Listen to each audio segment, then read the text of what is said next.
Olá, estamos aqui com mais um episódio do GLCast e hoje com um convidado especial, o Stefan, de Blumenau, da empresa Indorf. Stefan, bem-vindo. Vamos bater um papo aí legal hoje, falar um pouquinho sobre a tua empresa, os desafios, as oportunidades que a Indorf tem hoje no mercado. Gostaria que tu se apresentasse para o nosso público, falasse um pouquinho de quem é a Indorf. É sempre bom conversar, né? Então a gente sempre aprende coisas novas, troca experiências, então isso sempre é muito gratificante.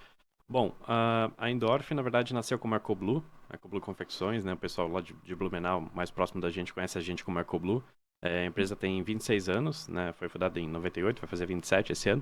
Começou com os meus pais, né? Hoje eles não estão mais na operação, hoje é o meu irmão que a gente toca a operação. E sim, a gente fez essa mudança de nome agora recentemente, final do ano, né? Na virada de ano, agora em janeiro, para Indorf Têxtil. Foi mais uma questão, assim, de rebranding mesmo, né, marketing, pensando, o CNPJ continua o mesmo, os dados continuam tudo igual, é só mais uma questão realmente de rebranding da marca, assim, do nome que a gente achou que estava um pouco defasado, a gente quis mudar. Deixa eu só fazer um comentário, porque eu sou curioso, né, eu fui entender o Indorf, depois o porquê do Indorf.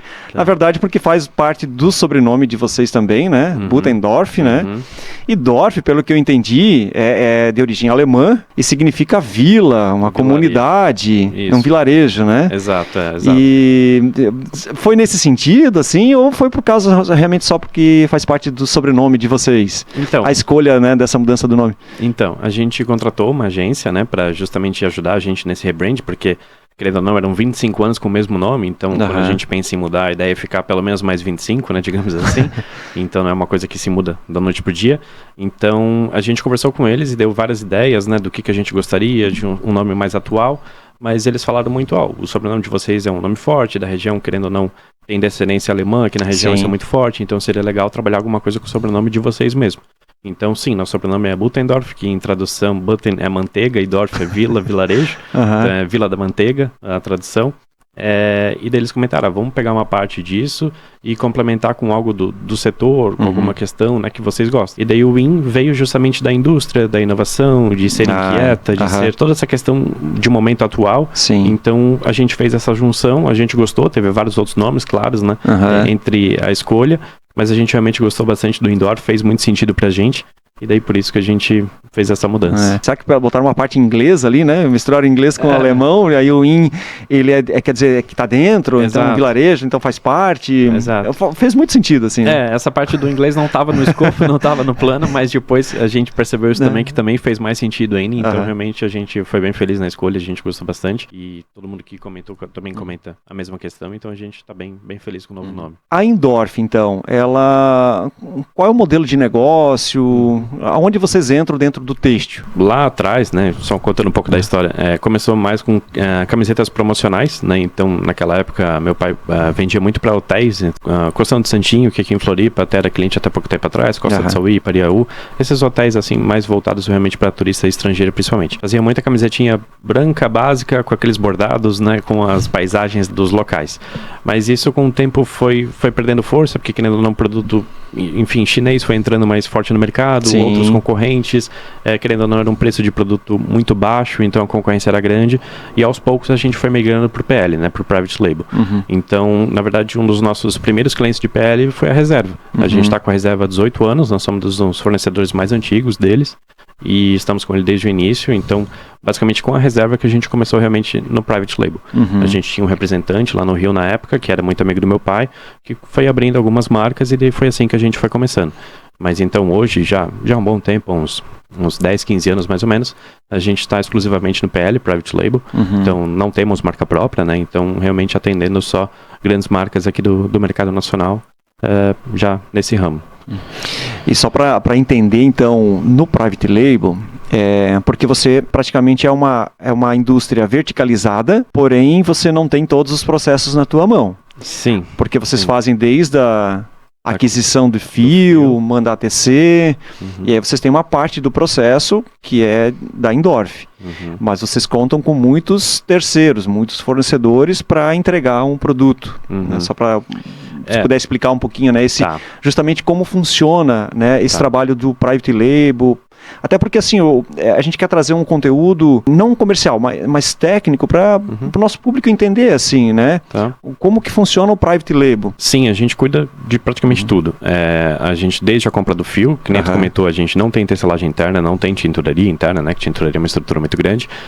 Na verdade, dos setores internos, a gente tem o corte, uma parte do bordado, uma parte da revisão e expedição e só. Todo o restante é terceirizado.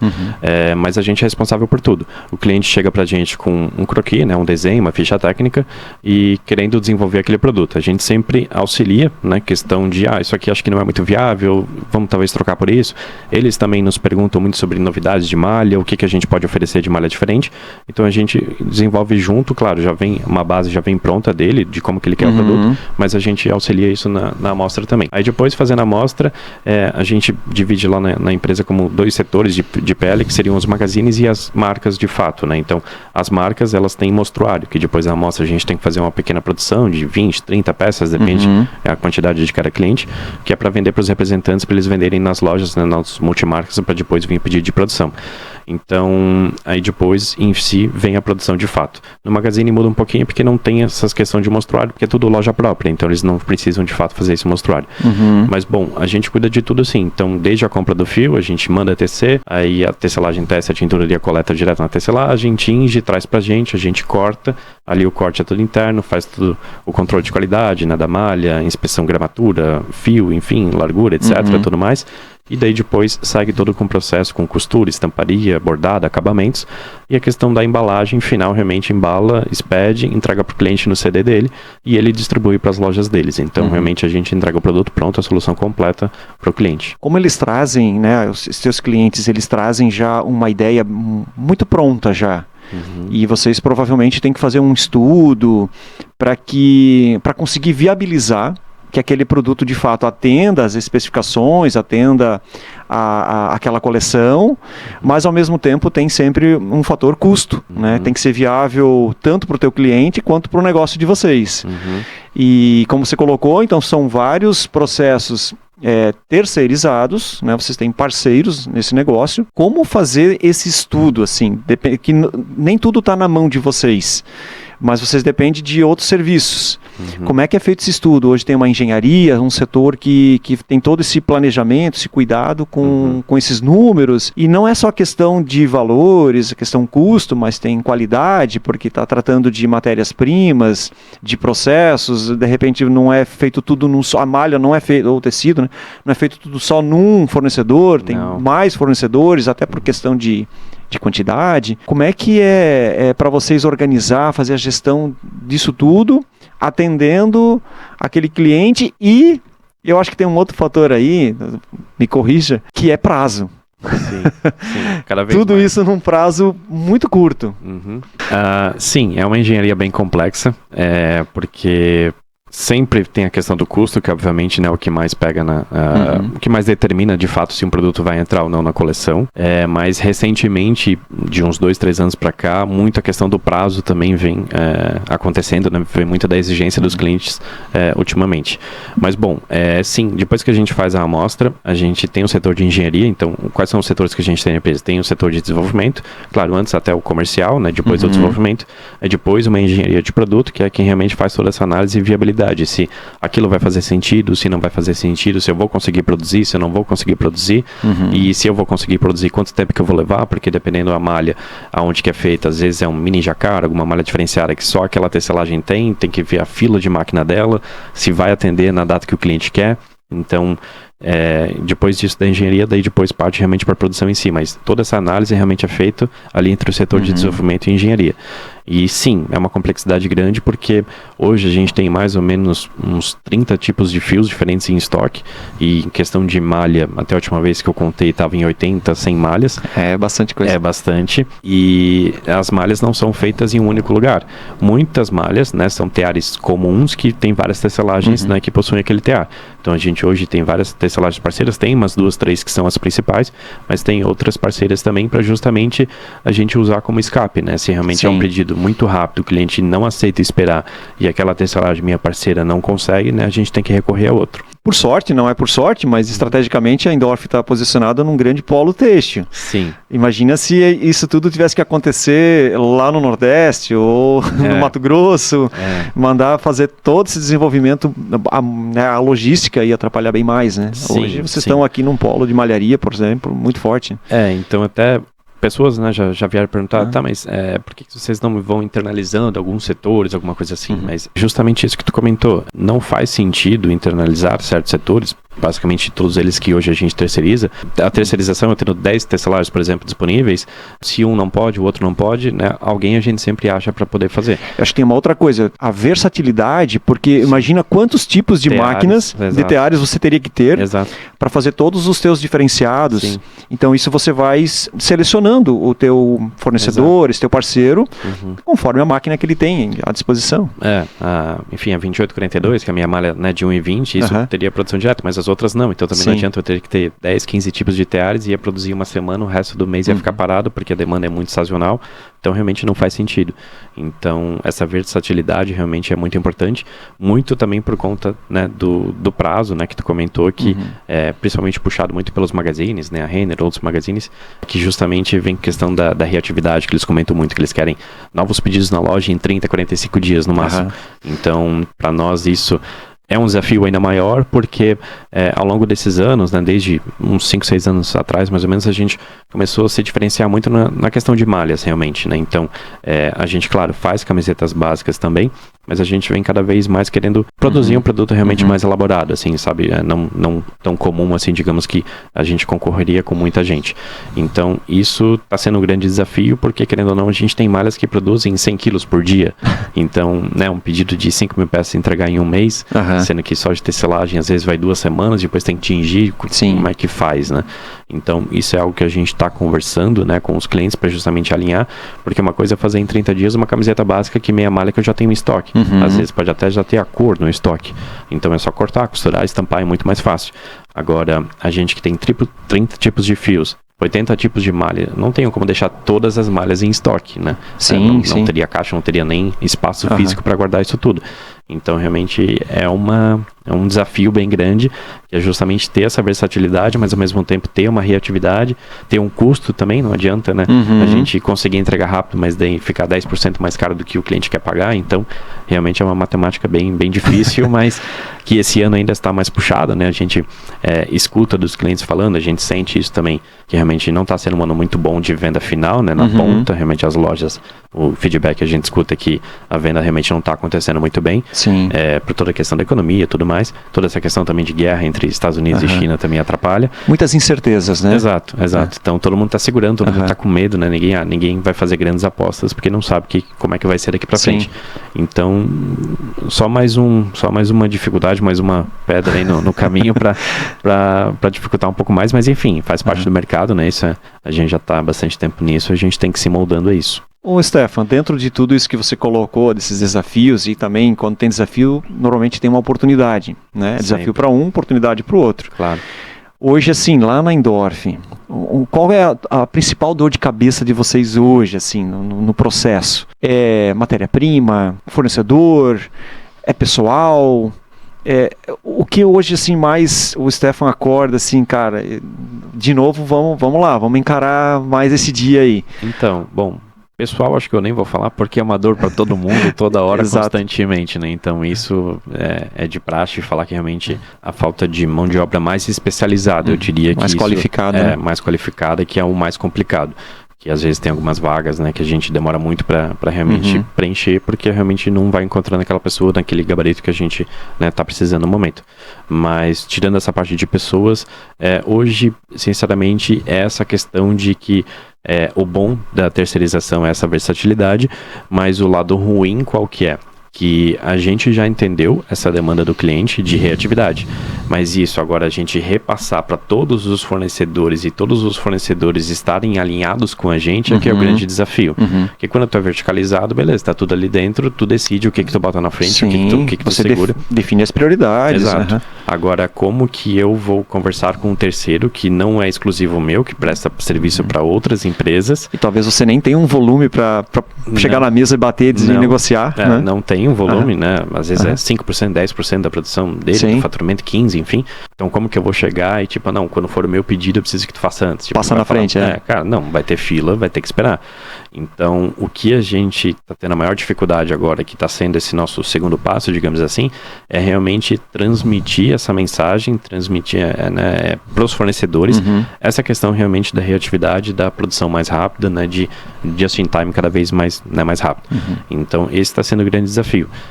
Então, trabalhar com estoques intermediários menores, né, porque, querendo ou não, quando eu tenho um estoque intermediário muito alto, quando entra algum pedido rápido, ele demora muito, né, o lead time dele vai demorar mais, porque até fazer todo o atravessamento da produção vai demorar mais. Então, isso é um grande paradigma, porque muitas facções, enfim, ou tecelagens, né, todo mundo, quem não gosta de trabalhar cheio, né, com vários pedidos esperando. Mas isso, pro lead time, realmente é ruim, porque quando entra um que tem que furar a fila, né, não tem uma reatividade rápida. Então, são todos esses ajustes, assim, que está sendo a maior dificuldade, né? Convencer o fornecedor, fazer ele entender, de fato, de que, não, tu não vai parar, tu não vai ficar sem serviço, mas tu tá com um serviço em produção, vai ter um outro esperando para se caso der algum problema, mas é isso, o próximo, quando tu acabar, eu te mando mais um, porque pode ser que entrou um de paraquedas ali que tem que furar a fila de todo mundo, eu já vou colocar e logo tu vai ter que produzir. Então, esse está sendo um pouco o desafio, sabe?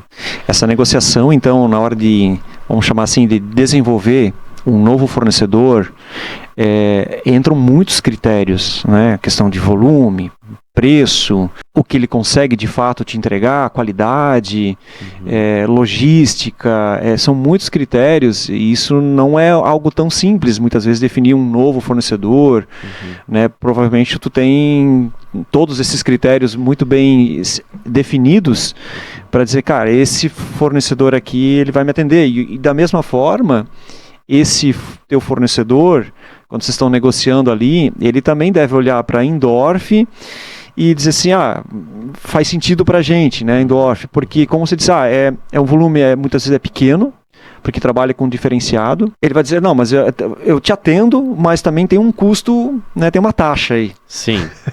Isso acontece. Acontece, claro, acontece. Então, é algo que sim, a gente está conversando com eles para entender também, né, que, por exemplo, ao invés de fazer lotes, por exemplo, pegar tecelagem, que acho que é um exemplo mais fácil, ao invés de fazer lotes de 2, 3 mil quilos, não, vamos fazer sempre lotes de 1.000 quilos para ser mais rápido, para justamente ter esse tempo de atravessamento muito grande, poder furar um na fila mais rápido, só que com certeza ele vai querer cobrar um preço diferente, né? Então, mas muitas vezes os clientes, como essa demanda vem puxada do cliente, às vezes o cliente entende e ele aceita, né? Realmente, não, tudo bem, entregar um pouco mais rápido, posso pagar um pouco a mais, mas claro, esse um pouco a mais também realmente é um pouco, né? Também não é, né? Hoje ninguém tem muita margem para realmente ficar pagando 10% a mais, não, isso não acontece. Então, realmente existe algo de negociação assim, sim, e tudo é questão de a gente entender prós e contras, né? Então, tudo é uma questão de negociação. Não, para mim faz sentido realmente pagar um pouco a mais para fazer antes, para receber antes, ou não faz sentido, então deixa no tempo normal mesmo, vamos fazer o lote maior. Isso é tudo realmente negociação, assim, sabe? Então, mas com certeza é aquela régua que tem que estar bem alinhada da questão de preço e prazo, né? Qualidade também nem se fala, né? Qualidade eu acho que hoje realmente é essencial, não tem como, ninguém vai te falar, não, pode me entregar em 30 dias de qualquer jeito, né? Isso não existe. Então, a qualidade realmente a gente nem discute, tem que ser a mesma sempre, independente se a pedida é rápido ou não, mas a questão de preço e prazo, eles estão alinhados sim, quanto teoricamente mais rápido, o preço nem sempre vai ser o melhor, porque se tem que entregar em 30 dias, eu vou ter que mais ou menos fechar com quem está disponível no momento. Se eu tivesse 90 dias para produzir, eu tenho um tempo para procurar alguém mais em conta, né? Alguém que vai dar um custo melhor. Mas então, isso realmente pega um pouco a questão do custo, mas os clientes estão demandando muito essa questão do prazo. Então, hoje, para o cliente, o prazo está sendo, não diria mais importante, mas está sendo um pouco mais relevante, assim, sabe? Sim. Então, nesse processo, uma Indorf ou um concorrente de vocês, quem tem esse modelo de negócio, prazo hoje é um fator determinante para esse cliente de vocês, tipo uma reserva, assim, né? Cara, pô, a Indorf me entrega realmente num prazo mais curto. De repente tem um valor diferente, mas o que me importa é prazo. Eu preciso estar com isso lá na loja disponível para o consumidor. A gente tocou aqui na qualidade, que a qualidade ela tem que estar presente, né? Não tem mais que discutir isso. Mas no dia a dia, você tem uma equipe, provavelmente, que faz esse acompanhamento junto com os parceiros de vocês, com os fornecedores. Mas a minha pergunta é mais no sentido assim, dos clientes de vocês. Existem critérios de qualidade diferentes, coisas que para um faz mais sentido e para outros não precisa estar apontando. Existe alguma diferença de critérios de qualidade entre os clientes de vocês ou é um padrão? Ou de repente uma marca ela usa tais critérios e outra vai para uma outra linha? Tem alguma coisa nesse sentido e que daí a tua equipe precisa estar atenta a isso? Não, com certeza existem critérios diferentes, porque a gente tem diversos clientes e clientes de ticket mais alto, clientes de ticket mais baixo. Então, consequentemente, quanto maior o ticket, maior vai ser a exigência dele de questão de qualidade. Mas hoje, por exemplo, no mercado assim, de magazine, por exemplo, você fala muito na questão do peeling, né? Que é uma preocupação muito grande dos magazines hoje. Eu ia chegar lá, mas já adiantei o assunto. Já adiantou. Que segundo eles, para eles é algo muito ruim, porque dá a sensação de que em poucas lavagens, pouco uso, a peça já está surrada, né, digamos assim. Então isso que eles não querem. Mas tem já outros clientes que não olham tanto assim para o peeling, por exemplo, e uma gramatura, por exemplo, já é mais importante do que o peeling. Sim. Tem certos clientes que têm uma certa tolerância maior para gramatura, mas não para peeling. Tem clientes que têm uma tolerância maior para peeling e não para gramatura. Então realmente depende muito do cliente. Sim, a gente tem uma equipe de qualidade que faz esse acompanhamento, né? A gente tem uma pessoa responsável, que é um técnico têxtil, que faz esse acompanhamento nas tecelagens, cinturarias. Então, como a gente desenvolve muita malha diferenciada, sempre que é um lote novo, a gente manda esse nosso técnico acompanhar, porque é a primeira vez que está passando pela rama, acabamento, né? A gente fez a projeção de largura e gramatura da malha, mas tu sabe muito bem que nem sempre a projeção acontece de fato. Treino é treino, jogo é jogo. Né? Exato. Até pela questão do volume, né? Às vezes é um volume pequeno para ter todos os padrões bem definidos. Né? Então a gente tem essa pessoa acompanhando e depois tem uma outra pessoa também de qualidade que acompanha do corte para frente, que é com a confecção, que a gente fala, né? Uma é responsável pela malha e outra pela confecção. Então, além disso, claro, a gente tem as inspetoras, né? Que fazem todo o trabalho na facção e tudo mais, todas, não só de costura como os acabamentos. Então, sim, são critérios diferentes, exigências diferentes, mas todos eles realmente estão muito próximos, assim, de um grau de exigência médio, digamos assim. Então, hoje até mesmo os clientes de ticket mais baixo exigem muito mais do que exigiam há pouco tempo atrás. Então, hoje, praticamente, todo o nosso pedido é inspecionado na fábrica antes de ser faturado. Praticamente nenhum cliente, ou talvez um ou outro cliente só, que fatura de fato e inspeciona no CD. Todo o resto inspeciona lá na própria empresa e só fatura com 100%. 100% praticamente. Então só fatura realmente com o aval deles. Então realmente isso é algo que não vai mudar, né? Com certeza vai ficar só dali para cada vez mais criterioso. E dentro dessa parte a gente está falando aí de desenvolver, sempre criar produtos novos, com inovação. A gente entende muito bem que tem um custo alto um desenvolvimento, porque você acabou de colocar e tem uma equipe à disposição para fazer todo esse acompanhamento, mas tem desde até uma pergunta que já aproveitando nessa questão, como que a Indorf hoje ela busca, porque vocês têm clientes que já trazem a ideia muito pronta, né? A gente estava comentando sobre isso ali no início.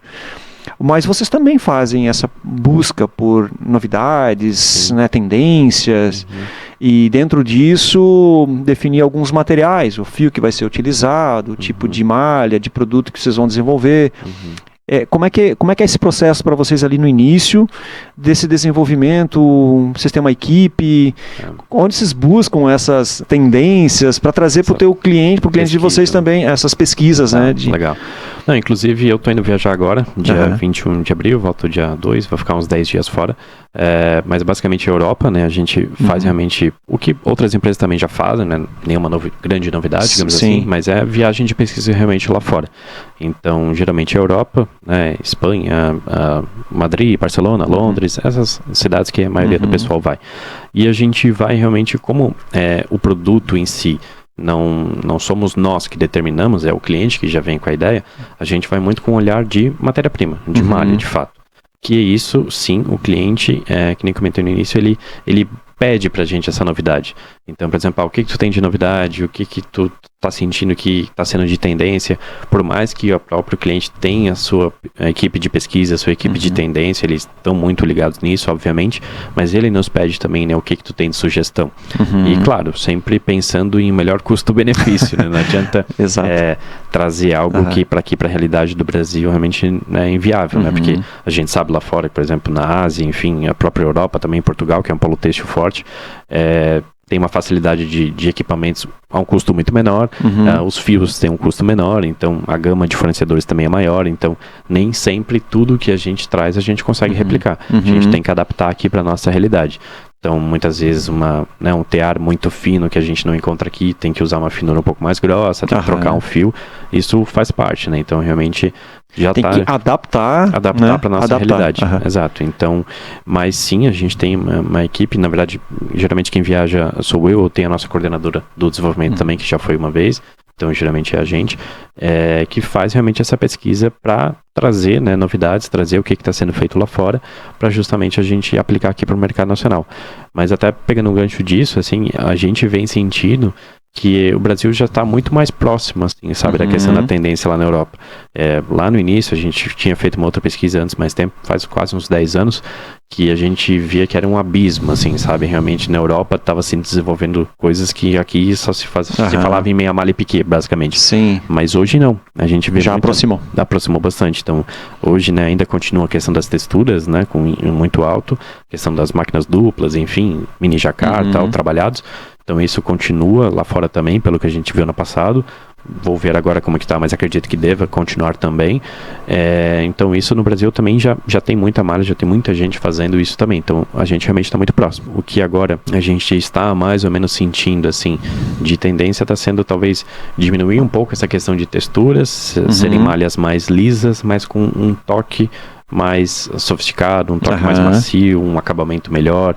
A questão do fio Pima, né, sempre está em alta, sempre é um fio que todos querem, mas nem todos conseguem pagar. Então, aquela questão de o quão mais próximo, né, de um fio peruano, um fio Pima, a gente pode chegar, isso tá sendo muito cobrado hoje. Essa questão do Pima tem muitos mitos e verdades, né, por trás disso, porque ficou muito bom, muito conveniente falar em Pima, mas a gente sabe que... Acabamento Pima, então ficou conveniente, faz parte, né? Faz parte do jogo, Pima, né? Que não é Pima, né? Pima que não é Pima.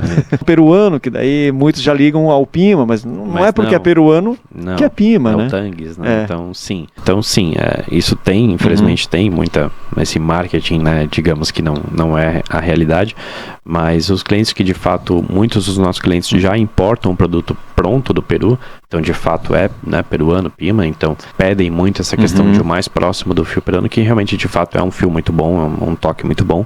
Então a gente está também nesse desafio de conseguir chegar próximo disso, mas claro, a gente tem nossas limitações, né? A gente tem certos acabamentos que a gente não consegue fazer, como tem outras grandes malharias aqui da região, até inclusive que já estão bem mais avançadas nisso, porque são verticalizadas, né? Conseguem uma agilidade muito maior. A gente não digo nunca, mas chegar num grau de exigência igual dessas malharias que a gente tem na região, acho que vai ser um pouco difícil. A gente tem que, como eu comentei, adaptar para nossa realidade, né? Nem todo cliente pode pagar por aquilo que ele deseja, então a gente vai adaptando, que nem tu comentou, adaptar para o mercado nacional.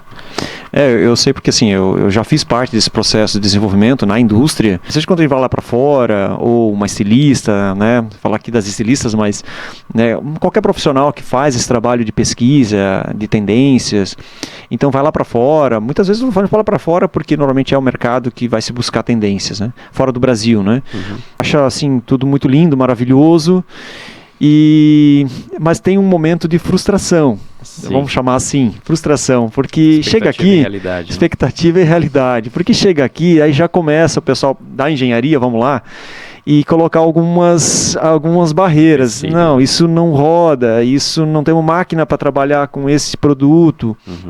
E às vezes fica naquela, eles não querem fazer. Mas aqui às vezes de fato, claro, hoje aproximou muito, né? O Brasil já tem muita tecnologia que consegue desenvolver algo muito bom, né? Próximo do que lá fora se faz. Mas vem esse momento de frustração e cabe também a vocês, a Indorf, né? Nesse processo de explicar, olha, não vai ser um fio 60, a gente vai conseguir um fio 40, né, tentando ajustar ali numa máquina que vai chegar muito próximo do que você quer, mas não é exatamente o que você viu, né? Porque às vezes chega uma amostrinha na nossa mão, ou uma foto de vitrine, eu costumo brincar, né? E, olha, eu quero que faça algo igual, mas eu não estou nem tocando na peça, não estou sentindo, não sei nem que composição que é aquilo, e na maioria das vezes não se sabe nem a que condições e a que custo aquilo foi feito, em que volume, porque a pergunta às vezes dá para fazer isso? Sim, já está feito. Agora, como isso, a que custo isso foi feito, em que processo, em que tipo de máquina, às vezes isso não tem esse histórico, não vem junto com aquela amostrinha. Né? Isso é o que vocês têm no dia a dia ali, né? É o que a gente comenta, brinca, que não adianta ter um fio 60, por exemplo, se tu não tem um tear com a finura apropriada para isso. Não adianta, vai ficar uma malha feia, vai ficar rala, o encolhimento vai dar alto, então vai jogar dinheiro fora. Então, a gente vem tentando achar esses teares cada vez mais finos, mas realmente o custo aqui no Brasil, né, é muito alto, enfim, importação do tear e tal. Mas sim, é justamente isso. A gente tem algumas malhas que a gente traz lá de fora que a gente vê, que é fio 50, fio 60, né? Suedines, enfim, que ficam com gramatura baixa para ser um suedine, só pode ser fio fino.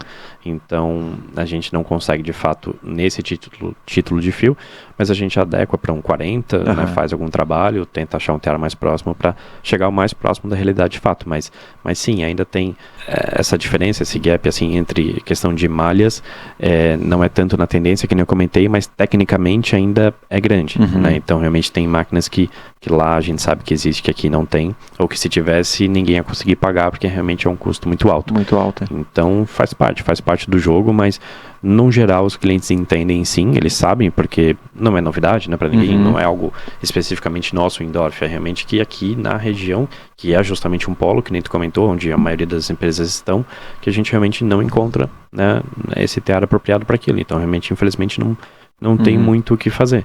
Mas, enfim, o cliente, no geral, entende, adequa, até por uma questão de custo, a gente, né, usa um fio um pouco mais em conta, fica muito próximo, então a gente consegue uma negociação, sim, né, nessa questão. Eu lembro de uma conversa nossa lá, faz um tempo isso, e aí numa dessas conversas aí de desenvolvimento, eu lembro muito bem que tu falou assim, até pode ter um pouco de sintético, mas tem que ter a cara do algodão, a cara do natural, né? Ainda tem muito esse conceito, assim, vocês trabalham muito com, acho que são poucos produtos, ou talvez nenhum, não lembro muito bem agora, que trabalha com poliéster ou poliamida, filamento. Vocês trabalham normalmente com fios fiados, né? Com misturas de algodão com poliéster, talvez alguma composição com linho, não sei como é que está o linho hoje aí no mercado de vocês, mas em geral tem que ter um pouco mais essa cara do natural, aí sem peeling. Sim, exato.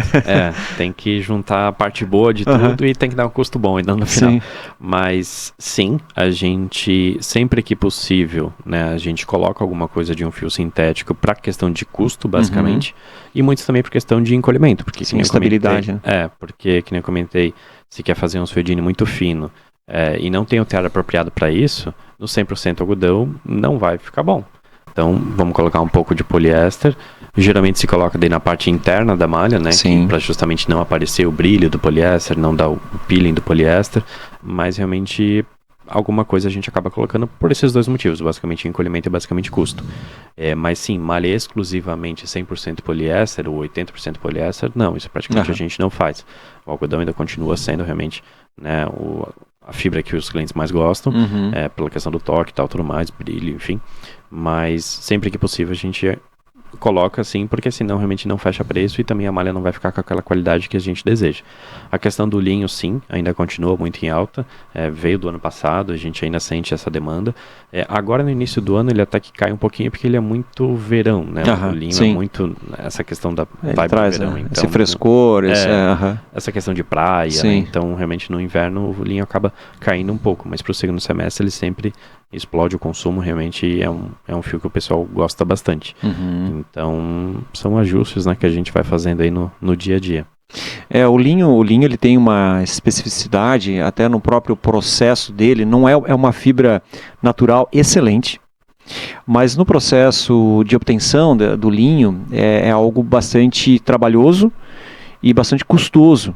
Então por isso que o linho não é uma fibra tão barata assim, nesse sentido, justamente pelo processo, né, de preparação até você ter um fio de linho 100%, ou, em geral, uma composição no misto, né, com alguma outra fibra, um algodão com linho, poliéster com linho. Aí surgem vários nomes, né? Polilinho. Sim, a gente usa mais os mistos. Os mistos, né? Porque se fizer uma malha com um percentual muito alto de linho, né, primeiro que, querendo ou não, o linho tem aquela questão do toque, né? Que tem que ele pinica, né? Um pouco, então... É um gravetinho, né? Ele é uma fibra mais rígida. Né? Então, uma quantidade muito alta de linho acaba incomodando um pouco. Sim. Então a gente usa fios que não tem um percentual tão alto e acaba às vezes misturando com algodão e tal. Isso a gente faz, realmente. Lá na produção do linho, até, né, por curiosidade aí, na separação, na penteagem do linho, é feita uma separação ali. As fibras mais curtas, eles chamam de estopa. Essa estopa é normalmente a fibra que é aproveitada para fazer as misturas, que é uma fibra mais curta. As fibras mais longas do linho passam por um processo de fiação do linho, que aí você faz um fio muito fino, super resistente, com 100% linho. Quando vai para mistura, em geral, eles aproveitam essa sobra da penteagem, um resíduo, que eles chamam de estopa, que ele vai ser utilizado ali, inclusive muitas vezes cortado, para ser compatível numa mistura com algodão, com poliéster, para o processo de fiação convencional, enfim. Né? Então por isso que vem percentuais menores ali de linho, e aí sobra aquela pontinha, aquele linho que é um pouco mais rígido, e aí ele pinica um pouquinho, as pessoas até nem gostam, né, em função disso, mas ele traz um frescor, um efeito bem diferenciado. Assim, As malharias que não gostam muito, né, de rodar linho em função do... Incomoda. Incomoda bastante. Eu sei aí, já tenho conversado com algumas, dá bastante pó, mas trabalha, roda, né, porque faz parte do negócio, tem que rodar, né. Sim, mas é um dos ônus dele, né, mas realmente, depois que regula ali certinho, claro, tem que trabalhar numa velocidade um pouco menor, mas no geral as tecelagens que a gente trabalha com esse tipo de fio já estão acostumadas, então vai. No início, para quem está rodando realmente 100% algodão, vai reclamar, vai sentir bastante. Sim. Mas obviamente que como trabalha numa velocidade mais baixa, o custo dele aumenta, né, a eficiência, isso é normal, faz parte. Mas é questão de adaptação, depois toca o barco. Falando já, aproveitando que entramos ali nas fibras naturais, sustentabilidade já é algo assim, tem que estar no processo, né? Não tem como, é quase como qualidade, não se discute mais, né? Quase não se discute mais, tem que ter. Eu sei que a EcoBlue, agora a Indorf, ela tem um selo importante da BVTEX. Vocês são certificados pela BVTEX, selo ouro, se não me engano, né? Já 7º ano seguido. 7º ano seguido. Sim. Então, isso, né, não é algo assim tão simples, né, de se chegar nessa marca. E quando se tem esse selo, certamente tem muitas coisas por trás no processo de vocês, com as pessoas, a questão social. Mas em termos de sustentabilidade hoje, né, a Indorf, em que etapas, como é que é isso para vocês internamente, desde a escolha, da seleção de uma matéria-prima, a gente está falando aqui de algodão, misturas, molinho, ou por exigência, inclusive, do cliente de vocês, né, que traga essa questão do material, da matéria-prima, e depois do processo, na malharia, beneficiamento, né, como é que é essa questão da sustentabilidade, com inovação, com tendência, como é que vocês trabalham isso lá? A demanda por fios sustentáveis, reciclados, desfibrados, enfim, ela vem aumentando sim, não só um cliente específico, vários clientes vêm pedindo, nesse ano em específico, por um pouco dessa questão realmente da venda na ponta não estar acontecendo, ele automaticamente deu uma caída agora, momentaneamente, porque ele é muito da questão de que ele ainda fica um pouco mais caro, né? Sim, então não fica o custo de uma fibra virgem, e nesse momento de incerteza de mercado, venda baixa, querendo ou não, o preço voga tem um muito. Peso. Então nesse momento a gente sentiu uma leve baixa assim na procura de novas fibras, mas a gente entende que o mercado retomando, né, o seu ritmo normal, ele vai voltar a ganhar força novamente. A gente já fez algumas malhas sim, tanto com poliéster reciclado, quanto questão de algodão desfibrado também. Obviamente o algodão não é 100% reciclado, né, porque senão não roda na máquina. Roda. Então realmente é um percentual de 20% a 30% mais ou menos da composição do fio é algodão reciclado, o resto é algodão virgem. Então a gente fez algumas malhas já enviou bandeiras, tudo para o cliente, mas de fato produções assim em largas escalas ainda não aconteceu. Um pouco também porque, querendo ou não, o próprio consumidor final precisa entender que não vai ser o toque de uma fibra virgem, né? Então, Sim. é um fio que é OE, né? Não tem como fazer em anel os desfibrados, então por si só já tem um toque mais áspero, e ainda assim, por ser desfibrado, tem um toque ainda mais áspero. Então, realmente, certeza, é um produto que, se for comparar com camiseta básica do dia a dia, fazer uma de desfibrado não vai ser o mesmo toque, obviamente. Então, o que a gente vem tentando adaptar com os clientes é justamente tentar usar ele em malhas onde já tem algum relevo, já tem alguma textura, algum caimento diferente, que o cliente não vai perceber tanto essa questão do aspecto dele mais áspero. Então, porque de fato tentar substituir o algodão virgem não vai. Então, pelo menos não nesse momento, não no curto prazo. A não ser que realmente, de fato, melhore a questão da tecnologia, que consiga fazer um fio muito próximo de como é um virgem hoje. Mas hoje, no momento, realmente não tem como. Então, a gente está fazendo essas adaptações para ver em que tipo de malha, que tipo de textura a gente consegue encaixar ele, que tem uma demanda que na ponta o cliente não vai sentir tanto essa questão do toque, né, quanto numa meia malha básica, por exemplo. Então, é mais ou menos nesse jogo de xadrez aí que a gente está hoje na questão dos desfibrados. Tentar achar ainda uma malha ideal, que o cliente compre, goste da ideia e que não sinta realmente essa questão, esse ponto desfavorável dele, que é a questão do toque. Porque o que também a gente escuta muito da questão da venda na ponta é que os clientes, o consumidor final, gosta da ideia do desfibrado, mas não são todos que pagam um pouco a mais por isso. Né? Então, muito que a gente escuta não. Essa percepção de valor, né? Exato. Muitos falam, não, se for o mesmo preço, beleza, eu compro desfibrado. Agora, se reciclar, enfim, se for mais caro, eu não vou comprar. Então, né, a demanda dele, de fato, eu acredito que vai engrenar quando a gente conseguir reduzir um pouco o custo dele e quando a gente conseguir encontrar uma malha que, de fato, dê uma mascarada, né, nessa questão do toque, que é realmente um ponto negativo dele. É um ponto negativo, né?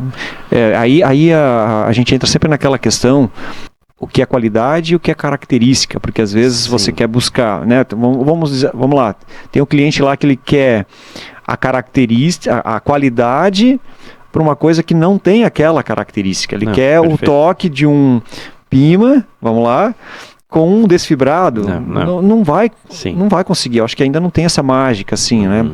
Consegue minimizar muito com o processo, mas essa mágica ainda ela não acontece. Né? Então é importante muitas vezes as pessoas entenderem que a qualidade é uma coisa, a característica é intrínseca àquela fibra, aquele fio, aquele tecido, ao processo de acabamento, enfim, faz parte, né? É uma característica, não tem como muitas vezes mudar aquilo. Não, perfeito. Por exemplo, eu olhando assim em loja, visitando, né? Às vezes fazendo pesquisa aqui no Brasil mesmo, indo em lojas e tal, eu vejo mais, pelo menos minha percepção, vejo mais esses fios desfibrados em partes de bottom, né, que a gente fala calça e bermuda, do que parte de camisetas e polos. Justamente porque tem um pouco menos contato, a área de contato com a pele é menor. Então, a questão do toque daí não interfere tanto, não incomoda tanto, então eu tenho percebido isso mais a questão de bermudas e calças, assim. Por essa questão da característica realmente, mas sim, que nem tu comentou, não adianta o desfibrado, ele nunca vai ser um toque de um fio Pima, um fio, enfim, algo assim, porque realmente é a característica dele e não adianta querer algo diferente disso. E depende um pouquinho também desse profissional ali que está com essa demanda, ele também conheceu um pouco tecnicamente o processo, o material, porque aí ele vai dar o uso ou aplicação mais adequada para aquele tipo de um fio desfibrado, coisa assim, que eles já sabem, ele tem que saber que não tem um toque tão bom. Colocar em contato direto com a pele não vai ser agradável. Mas se ele fizer uma outra peça que vai, né, sobrepor a outra, um casaquinho, uma coisa assim, ou uma bermuda, uma calça, aí de repente já é algo um pouquinho mais aceitável, né? Então acho que justamente que eu comentei essa questão de achar a malha ideal para ele, sabe? Eu acho que a gente está nesse estágio ainda. A gente vê bastante malha desfibrada no mercado, sim, mas o que eu escuto, assim, conversando, é que realmente, de fato, o consumo ainda é tímido, porque realmente está em questão de adaptação, sabe? Tanto do consumidor final, quanto das indústrias em conseguir achar o melhor produto para ele. E nos convencionais, vamos pegar aí um fio mais tradicional de vocês, de uso, um fio 30, 100% algodão, uma mistura 50-50, vamos pegar um 30 por 1, 100% algodão. Vocês têm encontrado muita dificuldade no mercado de achar fio bom, Bom, assunto polêmico, né? Polêmico. Tem que ter uma polêmica, sempre tem que ter. Sem falar em X, Y, Z, mas sim, como é que tá para vocês assim essa dificuldade? Tudo muito relativo, né? Muito relativo. Mas sim, essa questão do próprio peeling, do próprio naps, da malha, tudo aquela velha briga, né? De que o que é tinturaria, o que é fio. Tinturaria sempre vai dizer que o problema é do fio, o fio vai dizer que é tinturaria, enfim. E a coisa já tá processada, e não tem marcha ré, como é que vai descobrir? Mas sim, a gente sente, e as próprias fiações também falam que de fato, né, a safra brasileira é boa em questão de quantidade, mas em questão de qualidade, né, não é excepcional, não é um algodão ruim, obviamente, mas não é um algodão excepcional. A gente sabe que tem algodão aí fora com uma qualidade muito superior. Mas de fato a gente sente, né, pelos laudos que a gente recebe, de que realmente num passado recente a fibra estava um pouco melhor. Tem algumas características de peeling, pontos grossos, pontos finos, naps, enfim, realmente estão piores, né, do que estavam há um tempo atrás. As próprias fiações que eu comentei falam que realmente a safra, né, em termos de qualidade, mudou um pouquinho de um tempo para cá. Mas novamente é um ajuste, uma régua que tem que ir conversando com o cliente. Os clientes no geral, os clientes maiores, eles têm acesso à própria fiação também, então eles conversam com eles, recebem laudos, tem reuniões com eles também, porque os clientes maiores, eles sabem o preço do fio atualmente, então, né, até por uma questão comercial, negociação com a gente. Por que você está aumentando o preço e o fio baixou, sabe? Então, eles estão por dentro do mercado, então, obviamente, uma questão estratégica para estar dentro da negociação comercial. Então, eles também têm esse retorno das fiações, né, de que, de fato, o fio, né, não é o melhor do que poderia ser. Então, a gente alinha isso com o cliente, mas ele também já está alinhado, e, novamente, é uma questão de tentar achar alguma coisa em tinturaria, talvez algum acabamento extra, para tentar minimizar, né, esse ponto que está um ponto pior, um ponto negativo, um biopolimento, um amaciante um pouco melhor, né, um primo com a base de silicone, enfim. Então, isso a gente tem tentado, né, junto em malhas mais específicas, que a gente sabe que para aquele cliente específico que tem uma exigência, para aquele, por exemplo, o peeling, né, que a gente estava comentando antes, fazer um bio, fazer alguma coisa diferente para dar uma lisura maior na malha. Então, isso são estratégias, né, que a gente tem que adotar conforme o próprio laudo do fio. Se eu vejo que esse fio tá melhor em peeling, beleza, talvez não vou precisar fazer um bio. Esse aqui que tá pior, vou ter que, né, enfim, então jogada, realmente faz parte do jogo, a estratégia, né, digamos, de achar alternativas para, de fato, essa percepção de algodão um pouco pior não chegar na mão do cliente, né, então temos que dançar conforme a música, teoricamente, então não tem muito o que fazer. O algodão é praticamente o mesmo para todo mundo, não adianta querer, eu quero o algodão melhor. Não tem, ou só se tiver que importar, mas aí, enfim, não tem volume para isso, então tem toda outra série de quesitos, né? E como é que vocês hoje fazem, dentro desse processo de controle de qualidade, que vocês, como você mesmo apontou, já chegou num nível de exigência bastante alto, né, por questão das marcas que vocês trabalham hoje. Internamente, ou vocês têm algum laboratório, parceiro, que fazem alguns testes, né? Quais são os principais, assim, hoje, que vocês acompanham, fazem essa medição, esse controle de qualidade hoje, seja no tecido, na parte da costura, provavelmente vocês fazem isso internamente, mas principalmente ali na malha, no tecido que vocês utilizam. Ou nas peças prontas já. Que tipo de testes principais, assim, são muito importantes para vocês? Nós temos um laboratório interno, sim, mas ele hoje está equipado para fazer testes da malha para frente. Hoje o fio a gente não consegue analisar internamente, então a gente pede os laudos, né, das fiações, e de vez em quando a gente testa, daí recorre ao Senai para justamente fazer esse teste para confrontar se de fato o laudo que o fornecedor me entregou é realmente aquilo que eu recebi. Só para checar, né? Exato, Claro que nunca bate igual, mas tem da variação as variações. Tudo certo. Mas aí o nosso laboratório interno, a gente foca realmente na questão de gramatura, largura, porque questão de rendimento, custo, né, basicamente os principais pontos olhando gramatura e largura é isso. A questão de encolhimento, questão de solidez, a fricção ou a lavagem, principalmente lavagem, torção da malha, obviamente, e basicamente o aspecto geral dele de peeling. O peeling, particularmente, a gente não tem a máquina interna, mas também a gente recorre ao terceiro, muitas vezes o Senai também, para justamente confrontar se de fato está dentro daquele padrão. Porque também peeling, teoricamente, se tu não muda o fornecedor do fio, tu continua fazendo o mesmo processo, a nota dele não vai variar muito. Sim. A não ser quando é um lote novo, um fio novo, um fornecedor novo, daí a gente faz para justamente... Por prática, daí você já faz um Exato. Mas se não todo lote que hoje a gente testa, todo lote que chega a gente testa, não é a amostragem, isso realmente é todo. Obviamente não são todos os rolos, porque é inviável. Sim. Mas todo lote que chega a gente testa, que é encolhimento, torção, gramatura, largura, solidez. Basicamente esses são os principais. Depois com a peça confeccionada, também novamente é a amostragem, e daí que a questão mais de costura é processos da peça em si, porque teoricamente a malha a gente já olhou antes.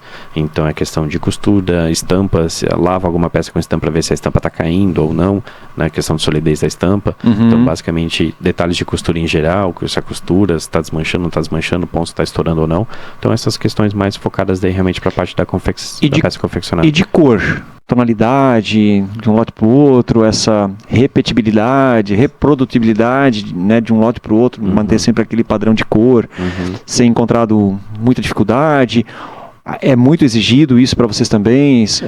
Tonalidade dentro do mesmo lote não pode ter, né? Então a gente, obviamente, tem o degradê, que isso já vem da tinturaria, né? Sim. A gente solicita e vem o degradê do lote, então se a gente percebe que tem um rolo ou outro que está realmente dando uma tonalidade em comparação a outros, a gente devolve para reprocessar, porque de fato, como é que tu vai fazer depois no corte, sendo que tem 20 rolos, 2 estão de uma cor e 18 estão de outra? Sim. Aí por mais que separe tudo, a chance disso se misturar na frente é grande, então... Aí tu vai ter o que ali? A frente de uma tonalidade, as costas de outra? Não, pode acontecer isso? Não.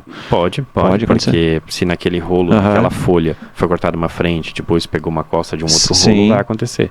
Então, a não ser que faça como se fosse um fio tinto que case sempre a frente e costa um do lado do outro, mas obviamente isso é inviável na produção. Sim. Então, por isso que, na verdade, degradê ou tonalidade dentro do lote a gente não aceita por isso, porque é algo que tu teria que ter um controle absurdo para dar certo e é inviável.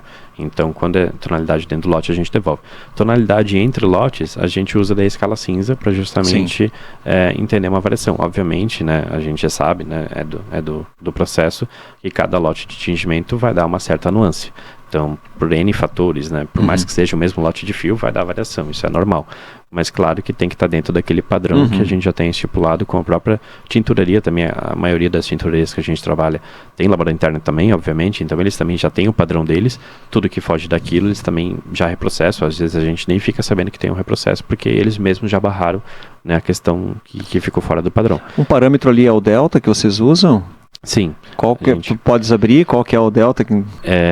Sim, a gente trabalha realmente com a questão do delta, que hoje a gente trabalha muito com base com o que o cliente também nos pede, mas hoje tem variado de 1,5 mais ou menos o delta.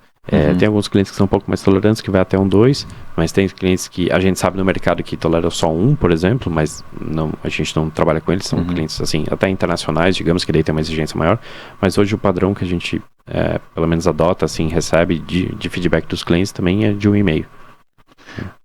É que quando a altura da régua, essa medida ali, tem um padrão, tem os limites, só que quando é muito exigido esse padrão, esse delta, por exemplo, daqui a pouco você vai para a rua, você não vai encontrar fornecedor para aquele padrão. Então, vai ter que se adequar ali também ao que o mercado te oferece, não é? Aquilo que você só, né, gostaria que fosse, né?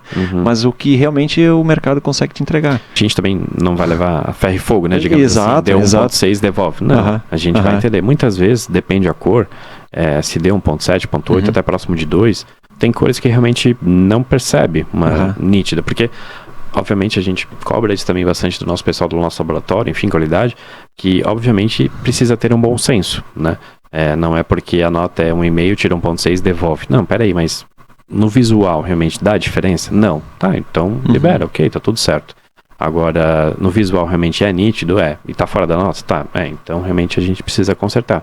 Então, obviamente, questão de bom senso, negociação comercial, a gente com fornecedores, obviamente tem que ter, né, porque se levar a ferro e fogo, a gente, que nem eu falei, a gente entende do processo, sabe que não é apertar um botão e fica tudo igual. Sim. Então, isso obviamente tem que ter uma negociação. São muitos detalhes, né, Stefan?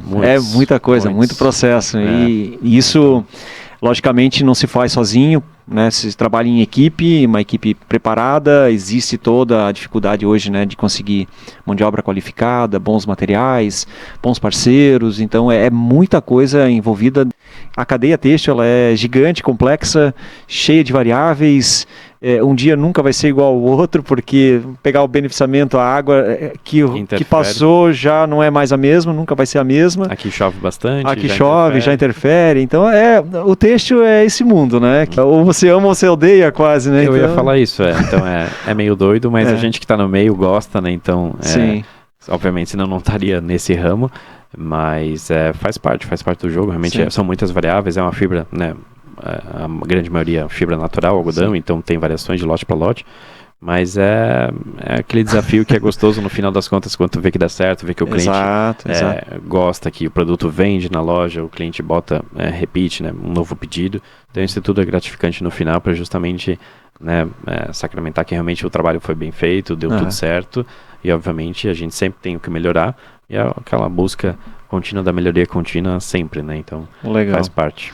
Stefan, conversa muito boa, papo muito bom, muita informação, muito bom conhecer um pouquinho mais da Indorf. Já agradeço aqui a tua presença, a tua disponibilidade no nosso GLCast. Gostaria de abrir a palavra aí para uma mensagem final, se quiser deixar aí para o nosso público, alguma coisa que você queira, uma dica, alguma coisa aí que você acha interessante, fique à vontade. Bom, questão de mensagem final ou dica, digamos assim, não é bem uma dica, digamos, porque também a gente, por mais que tenha bastante tempo aí de trajetória já, né, somos ainda realmente pequenos, comparados com outros gigantes que tem aqui na região, mas o que a gente tem sentido realmente é estar realmente aberto a mudanças, sabe? Eu acho que esse é um grande lema que a gente leva lá internamente, de que, obviamente é um pouco clichê, mas realmente, se o cliente está demandando, se o cliente está pedindo, a gente tem que se adaptar. Então, né, já foi-se a época de que, não, eu só faço isso, é isso que eu faço, se quer, se não quer, tem outro que compra. Muitas vezes não vai ter o outro que compra. Então, ou a gente se adapta, ou automaticamente a gente vai ficando fora de mercado. Vai ficar fora. Então, basicamente é isso, assim, a gente adota isso como lema de que, obviamente, se está fazendo um bom trabalho, ótimo, é isso, vamos continuar, mas aonde a gente puder melhorar, vamos melhorar. Porque, de fato, senão a gente vai ficando para trás. Não só pensando aqui no Brasil, mas pensando fora, né? Hoje o dólar está um pouco favorável para a gente, mas pode ser que no futuro não esteja. Então, tem que realmente estar constantemente buscando melhorias, entendendo onde que é teu ponto fraco e melhorando isso, fortalecendo, né, o teu ponto forte, então, intensificando o ponto forte. Então, basicamente é isso. Eu acho que eu diria que estar aberto a mudanças, né, tentar melhorar, claro, gradativo, né, a gente é muito imediatista, né, a gente gostaria que melhorasse tudo 100% de um ano para o outro. Que os resultados venham, né, imediatamente. A gente, eu falo aqui também, mas na prática a gente também tipo, pô, por que não aconteceu ainda mais? Sim. Mas faz parte, então eu acredito que seja isso, de realmente estar aberto a mudanças, né, entender de que cada dia a gente tem que melhorar um pouco, que no final das contas, fazendo isso de fato, conseguindo melhorando, o resultado vem. Ele aparece. Ele vem. Stefan, muito obrigado. Obrigado mesmo, gratidão aí pela tua presença aí. E espero que tenham gostado aí, muitas informações interessantes. E é isso. Obrigado novamente pela presença.